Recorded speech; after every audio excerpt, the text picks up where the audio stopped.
Welcome back to All Things Equilateral. You guys, it's day 2 of Buzzwordathon, and I've decided to jump back in. Not back in, but just jump in.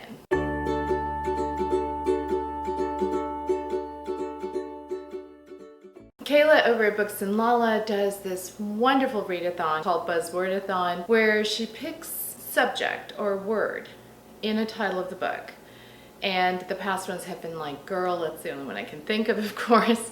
This time around she picked numbers, any numbers. So I scoured my shelves and there's a lot of books with numbers. So many, just even in this last year, have been released. So I decided that I was going to jump in, and yes, it's day 2, but this is typical of me, so here's my TBR.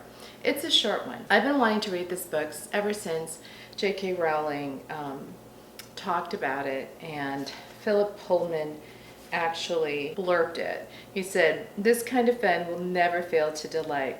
It's called The Secret of Platform 13. It's by Eva Ibbotson, and this is the 20th anniversary edition. It is a middle grade book about, well, kids and magic.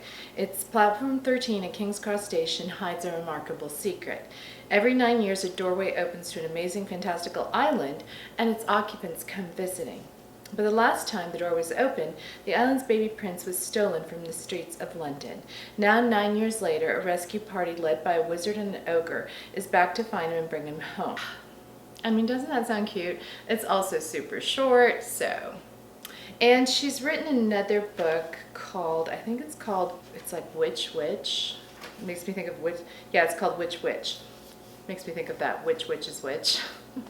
But because I'm working more in elementary schools and middle schools, I love recommending books to kids. And sometimes Harry Potter is intimidating, especially to like the 4th, 5th, 6th graders, because of the volumes that are out there and the pages they have to read. So something like this might start them on the journey to eventual Harry Potter reading. The second book I saw somewhere in BookTube. Someone recommended this. I think it might have been Elena Reads. I'm not sure, but it's called The Vanderbeekers of 141st Street. And it's by Karina Yanglosser. It says, New York Times Book Review, delightful and heartwarming. And I could use some delight and some heartwarming lately.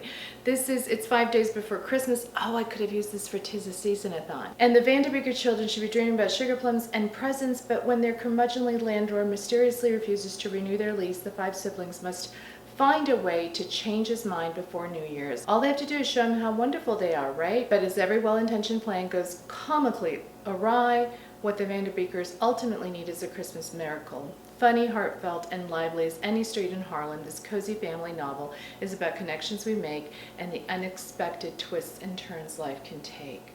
And, I mean, just the cover alone. So I didn't realize this was a Christmas book. Ugh. Now I wish I'd saved it, but that's okay. There's also a map of Harlem, South Bronx.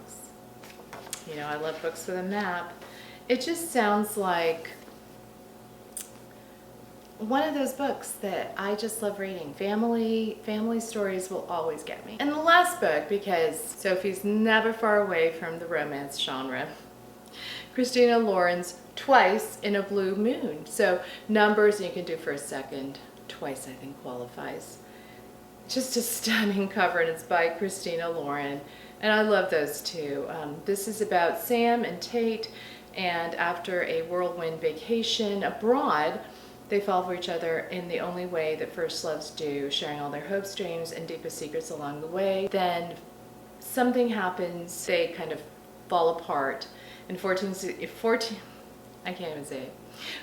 years later, they meet up again. I love those second chance stories. And I mean, Christina and Lauren, who else could deliver something? What I've heard about this one is that it's a little more similar to Love in Other Words, which is probably my favorite Christina Lauren book. I love that story so much. So yeah, this, maybe it has a bit of a rom-com feel of The Honeymooners. Oh, that one, I love that one too.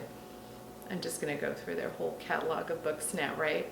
Anyway, is anyone late to the party like me? Anyone else doing Buzzwordathon this time around with the numbers prompts? Let me know down below.